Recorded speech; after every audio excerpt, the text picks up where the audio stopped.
മിശിഹായിൽ അനുഗ്രഹീതരായവരെ, ദിവ്യകാരുണ്യ ഈശോ ഈ ദിവസം നിങ്ങളെല്ലാവരെയും സഹായിക്കുകയും സംരക്ഷിക്കുകയും പരിപാലിക്കുകയും ചെയ്യട്ടെ എന്ന് പ്രത്യേകമായിട്ട് പ്രാർത്ഥിക്കുകയാണ്.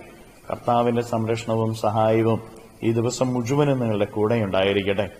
വിശുദ്ധ ലൂക്കായുടെ സുവിശേഷത്തിന്റെ 4-ാമത്തെ അധ്യായത്തിന്റെ 31 മുതൽ 37 വരെയുള്ള തിരുവചന ഭാഗങ്ങളിൽ നമ്മൾ വായിച്ച് ധ്യാനിക്കുന്നത് ഈശോനാഥൻ സിനഗോഗിൽ പഠിപ്പിച്ചുകൊണ്ടിരിക്കുകയാണ്. അവൻ പഠിപ്പിച്ചത് അധികാരത്തോടു കൂടെയായിരുന്നു. അവൻ പഠിപ്പിക്കുന്ന നിമിഷങ്ങളിൽ ആ സമൂഹത്തിൽ അശുദ്ധാത്മാവ് ബാധിച്ച ഒരുവനുണ്ടായിരുന്നു.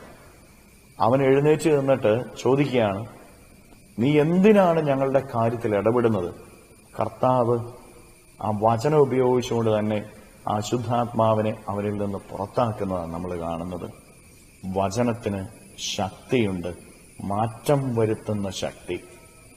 ഒരുവന്റെ ജീവിതത്തിൽ മാറ്റം വരുത്താനുള്ള ശക്തി ദൈവത്തിന്റെ വചനത്തിനുണ്ട് എന്ന് നമ്മൾ മറന്നുപോകരുത്.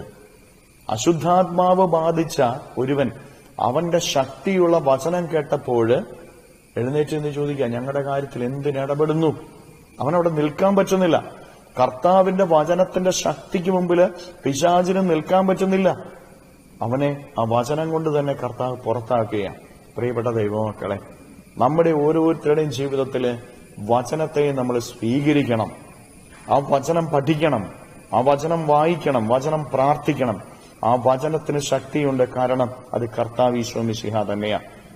ആ വചനം നമ്മൾ ഉച്ചരിക്കുമ്പോൾ പിശാചിന് അവിടെ നിൽക്കാൻ പറ്റുകയില്ല. നമ്മുടെ കുടുംബത്തിൽ വചനം ഉച്ചരിച്ച് പ്രാർത്ഥിക്കുമ്പോൾ നമ്മുടെ കുടുംബത്തിൽ പിശാചിന് നിൽക്കാൻ പറ്റുകയില്ല. നമ്മുടെ അധ്വാന നിമിഷങ്ങളിൽ, നമ്മുടെ കൃഷിയിടങ്ങളിൽ, ജോലിയിൽ, ബിസിനസ്സിൽ, പഠനങ്ങളിൽ വചനം ഉച്ചരിച്ച് പ്രാർത്ഥിക്കുമ്പോൾ പിശാചിന് അവിടെ നിൽക്കാൻ സാധിക്കുകയില്ല. പിശാച് അവിടുന്ന് ഓടിപ്പോകും. വചനത്തിന്റെ ശക്തി അത്ര വലുതാണ് എന്ന് നമ്മൾ തിരിച്ചറിയണം. തിരുവചന ഭാഗത്തിൽ നമ്മൾ കാണുന്നത് വചനത്തിൽ ഈശോ പഠിപ്പിച്ചു, പ്രവൃത്തിയിൽ പിശാചിനെ പുറത്താക്കി. വചനം പഠിക്കുന്ന, വചനം വായിക്കുന്ന, വചനം ധ്യാനിക്കുന്ന നമ്മൾ ഓരോരുത്തരും പ്രവൃത്തിയിൽ പിശാചിനെ പുറത്താക്കണം. തിന്മയുടെ പ്രവൃത്തികളെ നമ്മുടെ ജീവിതത്തിൽ നിന്ന് അകറ്റിക്കളയണമെന്നാണ് ഇതിന്റെ അർത്ഥം. വചനം പഠിക്കുന്ന നമ്മുടെ ജീവിതത്തിലേക്ക് തിന്മ കയറാൻ നമ്മൾ അനുവദിക്കരുത്. തിന്മയുടെ വഴിയിലൂടെ നമ്മൾ സഞ്ചരിക്കരുത്. തിന്മയെ നമ്മുടെ ജീവിതത്തിൽ നിന്ന് നമ്മൾ മാറ്റി നിർത്തണം. കാരണം ദൈവത്തിന്റെ വചനത്തിന്റെ ശക്തി നമ്മളിൽ പ്രകടമാകുന്നത് പിശാച് അകന്നു പോകുമ്പോഴാണ്. പിശാചിനെ അകറ്റിക്കളയുന്ന ശക്തിയാണ് ദൈവവചനത്തിന്റെ ശക്തി എന്ന് പ്രിയപ്പെട്ട ദൈവമക്കളെ നമ്മൾ മറന്നു പോകരുത്. വചനം വായിക്കുന്ന നമ്മൾ പ്രവൃത്തി വിശുദ്ധമാക്കണം. കരങ്ങളെ യാചനയോടെ പിടിച്ച് നമ്മുടെ ജീവിതത്തെയും ജീവിതത്തിന്റെ എല്ലാ കാര്യങ്ങളെയും ഈശോയ്ക്ക് കൊടുത്ത് ഈ ദിവസം വചനം പ്രാർത്ഥിച്ചുകൊണ്ട് പിശാചിനെ പുറത്താക്കി ജീവിക്കാനുള്ള ഒരു കൃപ നൽകണമേ എന്ന് അപേക്ഷിച്ച് സ്തുതിക്കാം. ഹല്ലേലൂയ. ഈശോയെ നന്ദി. ഹല്ലേലൂയ, ഹല്ലേലൂയ, ഹല്ലേലൂയ, ഹല്ലേലൂയ, ഹല്ലേലൂയ, ഹല്ലേലൂയ. കർത്താവായ ഈശോയെ മക്കളെ ഓരോരുത്തരെയും സമർപ്പിക്കുന്നു. അനുഗ്രഹിക്കണമേ, ആശീർവദിക്കണമേ. ഇവരുടെ ജീവിത വഴികളിൽ അങ്ങ് കൂടെ ഉണ്ടായിരിക്കണമേ.